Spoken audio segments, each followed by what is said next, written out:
अस्सलामुअलैकुम, मेरा नाम है मुदस्सिर अहमद और आप देख रहे हैं यूट्यूब चैनल MA4 मैथ्स। आज हम असाइनमेंट नंबर 2 कोर्स कोड 5405 1429 का क्वेश्चन नंबर 2 करेंगे। क्वेश्चन नंबर 2 के दो पार्ट्स हैं, ए एंड बी। आज हम इस लेक्चर में इसको कंप्लीट करेंगे।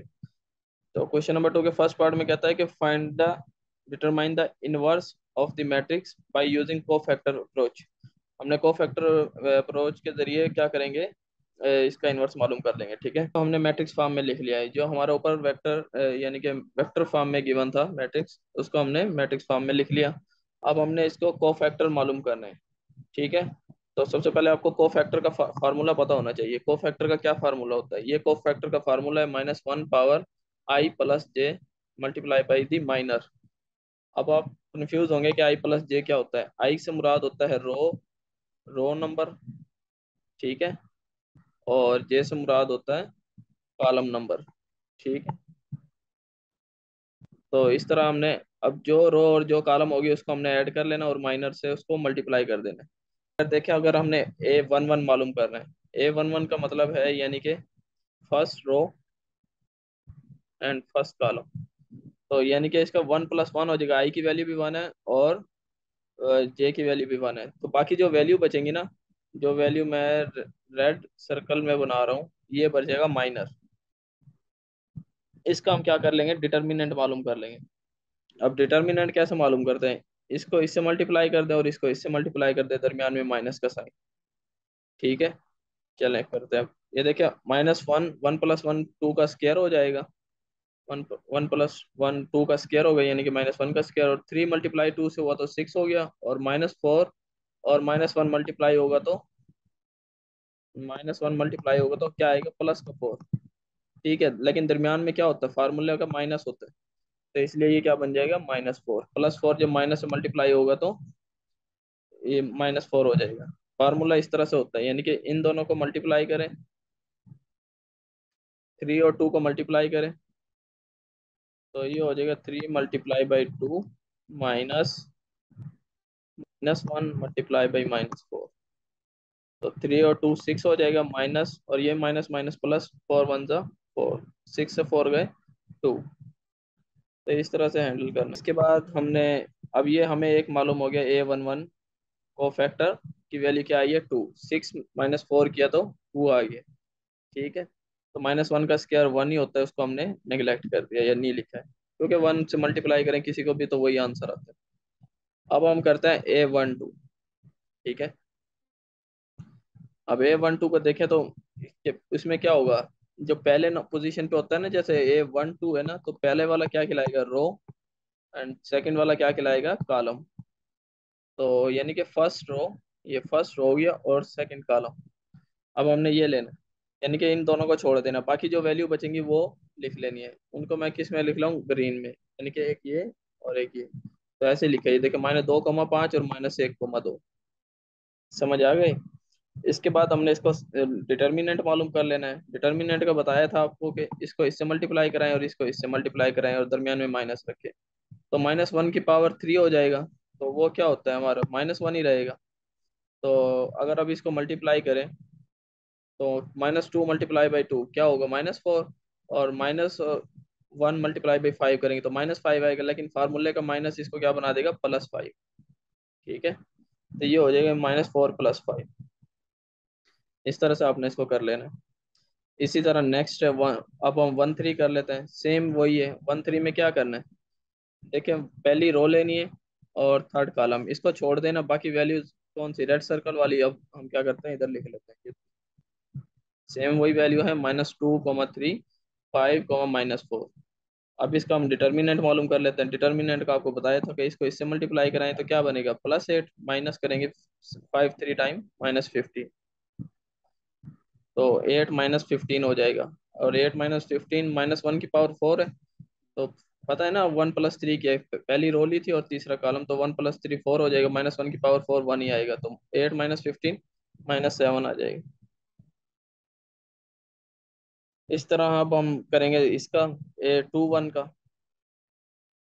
A21 में क्या होगा, माइनस, यानी कि उसमें क्या है, 2 का मतलब है सेकंड रो, क्योंकि मैंने बताया जो फर्स्ट सेकंड रो लेनी है और फर्स्ट कॉलम लेना है। ये फर्स्ट कॉलम है, ये सेकंड रो।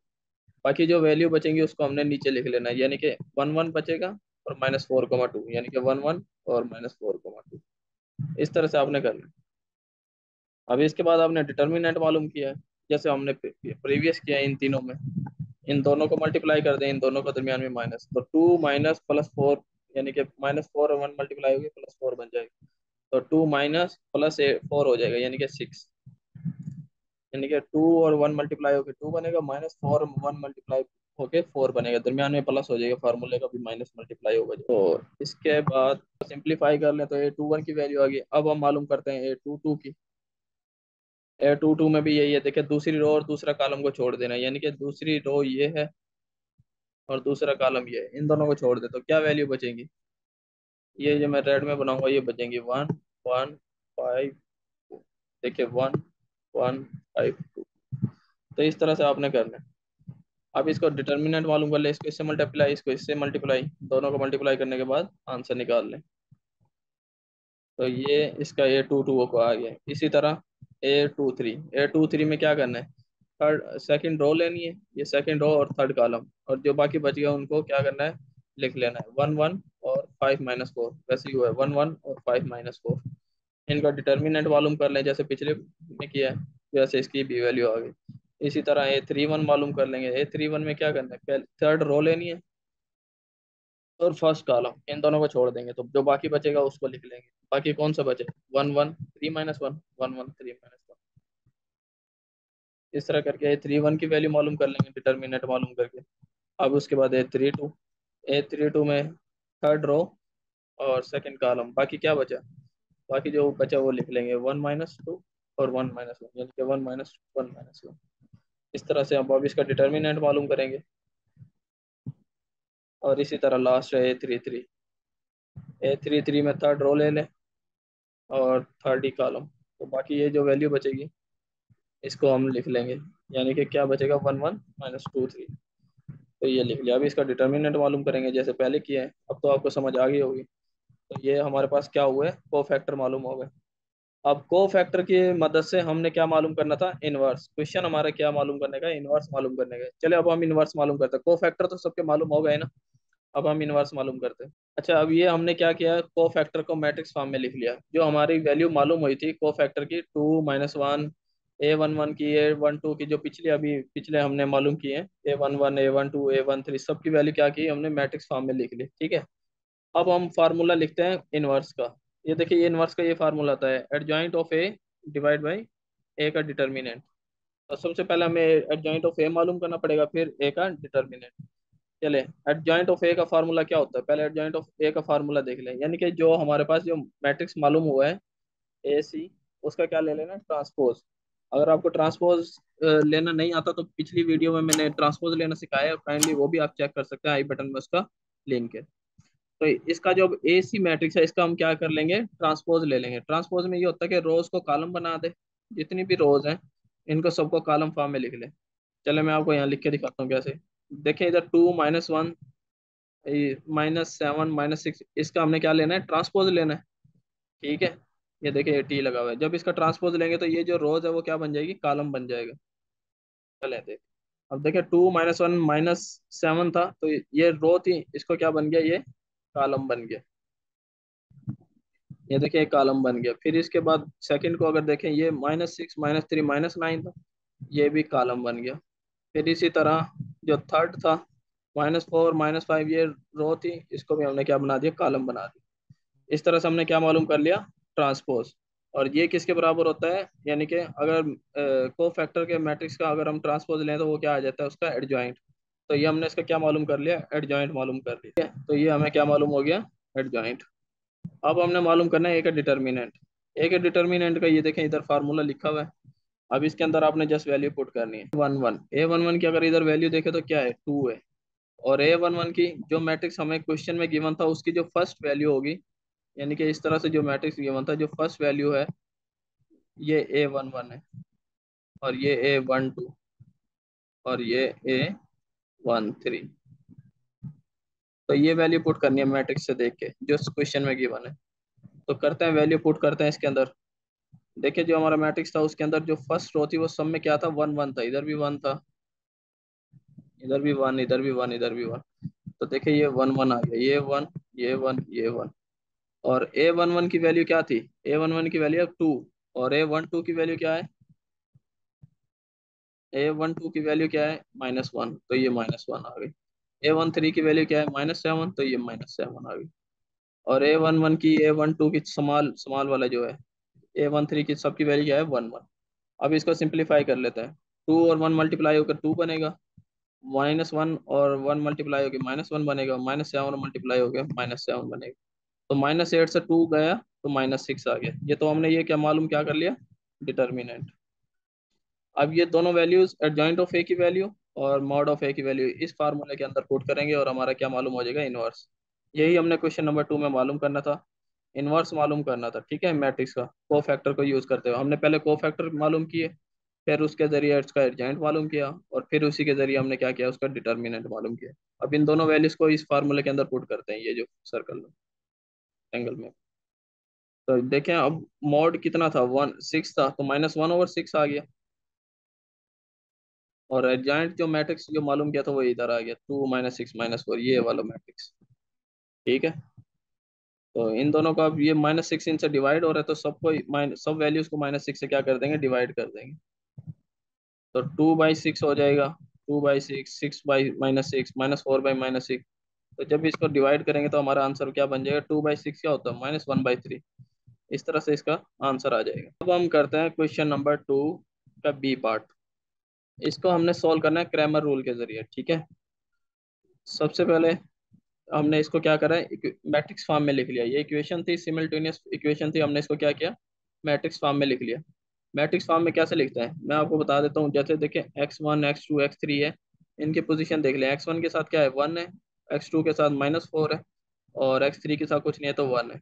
इसी तरह अगर अगर सेकंड इसको चेक करें, सेकंड लाइन को, सेकंड इक्वेशन को चेक करें तो x1 के साथ क्या है? 7। x2 नहीं है तो 0। और x3 के साथ क्या है? -6। अब इसी तरह अगर हम थर्ड को चेक करें, ये थर्ड है, तो x1 तो है ही नहीं, तो वो हो जाएगा 0। x2 के साथ 2 और x3 के साथ 5। तो इस तरह से मैट्रिक्स बन जाता है। तो ये वाला मैट्रिक्स और ये मैट्रिक्स चेक कर लें, दोनों सेम है ना।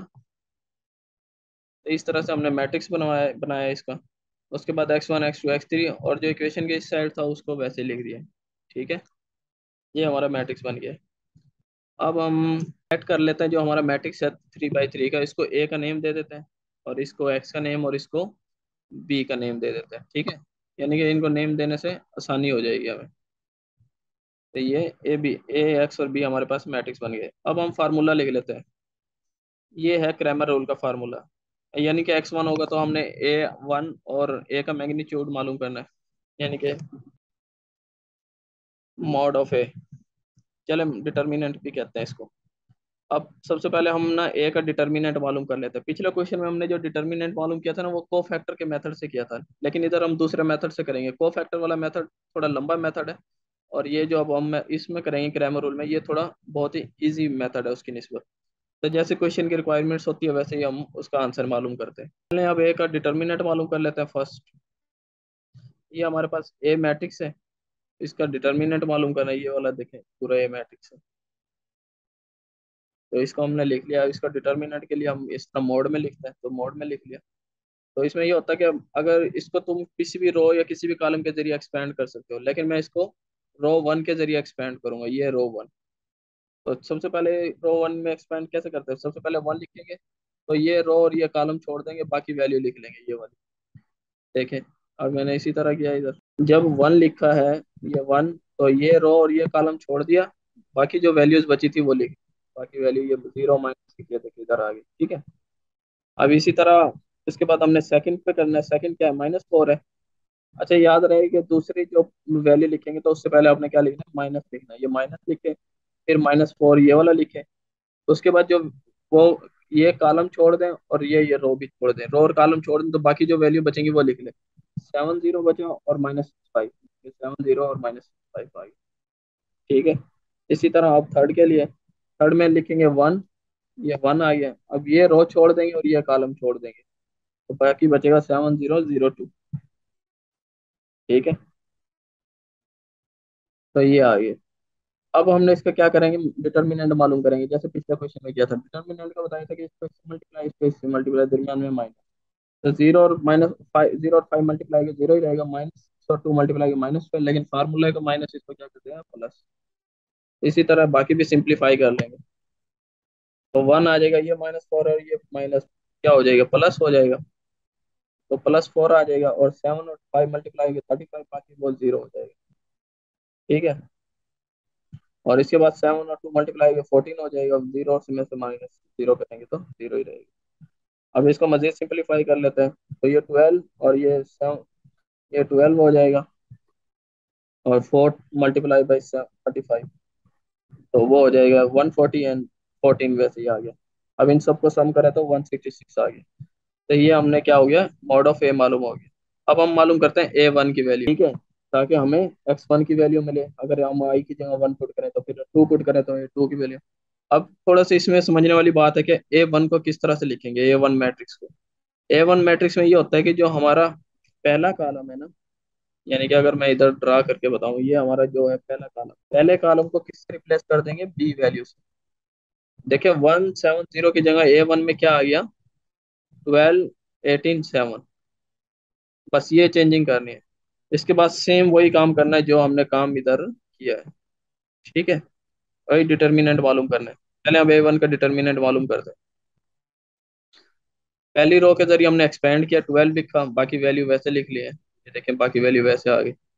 फिर -4 लिखा, -4 लिखा तो बाकी वैल्यू जो बचती थी ये और ये, वो लिख दी इधर देखें।